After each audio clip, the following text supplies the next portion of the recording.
En esta segunda parte hablaremos sobre cómo fomentar la diversidad textual.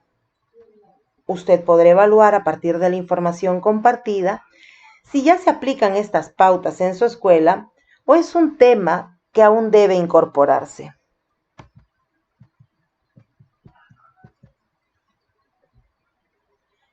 Para lograrlo, es importante ofrecer textos con soportes variados, con diferentes formas o estructuras, diferentes temas, extensiones, propósitos y funciones comunicativas. Por ejemplo, en este cuadro podemos observar que cada tipo textual presenta diversos géneros. Y ojo, aquí no están todos los géneros presentes. La pregunta es, ¿hemos estado empleando variedad de géneros en cada tipo de texto? Pero aquí hay que aclarar algo importante. No solo debemos ofrecer variedad, sino también debemos guiarlos durante sus experiencias lectoras para que relacionen el uso de los textos con las diferentes prácticas comunicativas. Debemos ayudarles a entender que no todos los textos se leen igual y también hay que enseñarles cómo abordar cada uno de ellos. Por ejemplo, en una infografía hay informaciones que tienen una especie de zoom dentro del texto, alguna línea marcada con más fuerza. El que los estudiantes reconozcan estas marcas textuales ayudará a que encuentren y relacionen la información.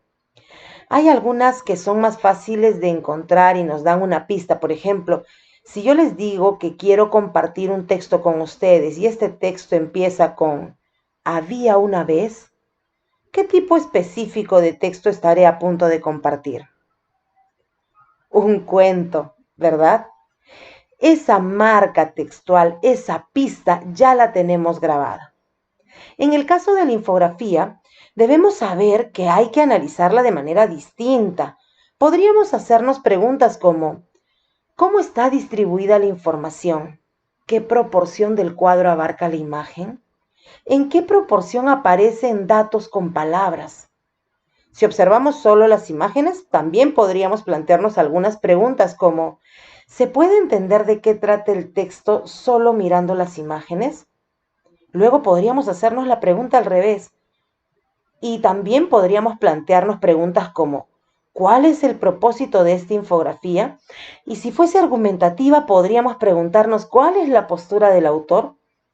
Podríamos también ver los recursos paratextuales, las comillas, los subrayados, los resaltados, etcétera.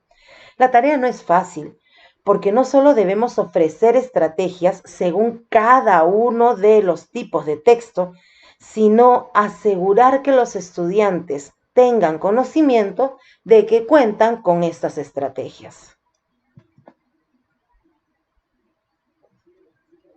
Todos los textos utilizados por las evaluaciones de sistemas son elegidos considerando las características de los estudiantes de cada grado evaluado. Para ello se toman en cuenta los criterios que pueden observar en pantalla.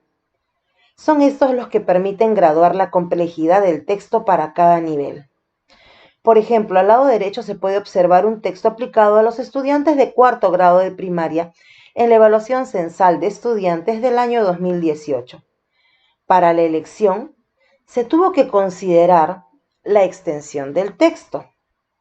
Además, se tuvo que ver la estructura sintáctica de las oraciones, los referentes, si habían diálogos o no, si el texto presentaba un solo tema o habían subtemas que se podrían analizar dentro de él, si los estudiantes contaban con conocimientos previos vinculados al tema que se estaba mencionando en el texto, si el lenguaje era cercano al estudiante, si estábamos presentando un formato que el estudiante podría conocer, leer y abordar. Además, si el texto presentaba algún gráfico, algún dibujo, algún tipo de imagen, y también si es que esta imagen era simplemente como acompañamiento de la información del texto, o si es que aportaba información adicional, es decir, era un complemento del texto. Estos criterios deberían ser conocidos por todos los docentes que laboran en su institución para poder incorporar lecturas que permitan abarcar la diversidad textual. Si no conocen estos criterios, podrían consultar en la página de la UMC porque ya hay textos preseleccionados para cada ciclo y podría ser de utilidad el emplearlos directamente en el aula por sus docentes. Pero hay dos sugerencias que podríamos adicionar. La primera es que el texto debe ser motivador, atractivo para el estudiante. Y el segundo consejo sería evitar temas que sean excesivamente polémicos u ofensivos. Es decir, hay que evitar temas que podrían herir la susceptibilidad de nuestros estudiantes o sus familias. Finalmente, me permito aclarar que desde el liderazgo pedagógico de la escuela se puede realmente trabajar la diversidad textual porque se necesita la mirada del líder para ver esta diversidad textual de manera transversal a las áreas, a los niveles, a los ciclos y a los grados. Ahora presentaré algunos modelos de los diversos tipos de textos y diferentes tipos de formatos también. Empecemos viendo dos textos narrativos. A un lado tenemos al lado izquierdo una historieta, al lado derecho un cuento, por lo tanto el de la izquierda tiene formato discontinuo y el de la derecha tiene formato continuo. Quiero aclarar que los textos seleccionados en esta ocasión que se les va a presentar en este video son textos de primaria porque podría existir la creencia de que la diversidad textual debe ser trabajada solo en secundaria porque no hay mucha variedad textual para primaria y no es así. Por ejemplo, acá tenemos dos textos descriptivos. Uno es una descripción enciclopédica que está en registro en formato continuo, como pueden ver a la izquierda, y a la derecha en formato discontinuo una infografía que también es descriptiva. Podemos ver aquí dos textos, uno de tipo argumentativo, pero en formato continuo, mientras que hay, por cierto, un texto múltiple, mientras que a la derecha podemos ver un argumentativo discontinuo cuyo género es afiche, y con esto desterraríamos la posible creencia de que en primaria no se puede trabajar un texto argumentativo. Finalmente, podemos observar que hay instructivos en los dos formatos, continuo y discontinuo, en diferentes géneros, y también expositivos. Tenemos aquí otro texto múltiple que es expositivo, es un afiche, mientras que a la derecha, en El Sol y las Estrellas, tenemos precisamente un texto expositivo, que es un artículo de divulgación científica y que es individual por ser uno solo. Pero todo esto, ¿por qué? ¿Por qué queremos que desde la escuela, desde el liderazgo pedagógico, desde el rol del director, se empiece a gestionar la diversidad textual a nivel institucional? Quisiera mostrarles que el año 2018, junto con la evaluación junto a la evaluación censal, se entregaron unos cuestionarios para averiguar factores asociados al aprendizaje.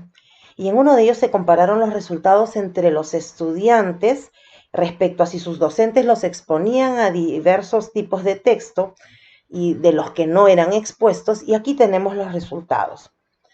Como podrán ver, los estudiantes que fueron expuestos por sus docentes en clase a historietas, que es la barra anaranjada, obtuvieron un mayor puntaje respecto a los que no fueron expuestos a historietas.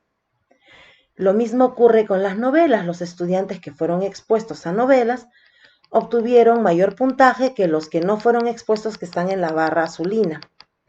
Y lo mismo ocurrió con los cuentos, con los periódicos, con las revistas.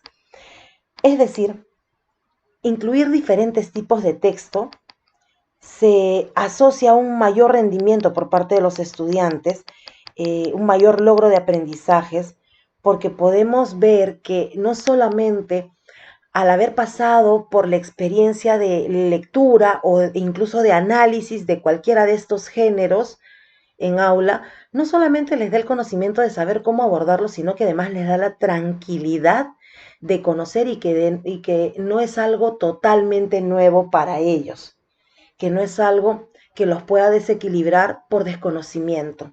Es por eso que es importante que nuestros estudiantes sean expuestos a todo tipo de textos y eso se tiene que garantizar no solo en el área de comunicación. Probablemente como director podría coordinar con los docentes del área para efectuar este trabajo de garantía, de garantización de la diversidad textual en la escuela, pero en realidad deberían participar absolutamente todas las áreas. Pues bien, ahora que has visto un poco más sobre el tema, le invitamos a responder una pregunta. Recuerde, por favor, que si lo considera necesario, puede ver el video nuevamente antes de responder.